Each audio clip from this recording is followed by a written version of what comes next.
Hi welcome to everyone.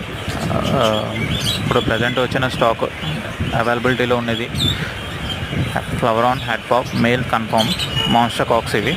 ఇది నా own breed అండి.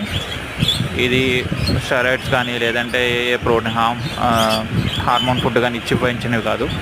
ఇది ఓన్లీ ప్రోటీన్ ఫుడ్ ఇచ్చి నా ఓన్ పర్పస్గా నా ఓన్గా నేను గ్రూమింగ్ చేసుకున్నామండి. ఎవరికైనా కావాలి అంటే అవైలబిలిటీ ఉన్నాయి ప్రజెంట్. అవి కాకుండా ఫ్లవర్ ఆన్ బ్రీడింగ్ పేర్స్ ఉన్నాయి, ఫ్లవర్ ఆన్ ఫ్రైస్ ఉన్నాయి, బేబీస్ కూడా ఉన్నాయి, కన్ఫర్మ్ మేల్స్ ఇవి. సో ఎవరికైనా కావాలి అనుకుంటే కాంటాక్ట్ అవ్వండి. మీ కాంటాక్ట్ నెంబర్ డిస్క్రిప్షన్లో ఉంటుంది. Thank you.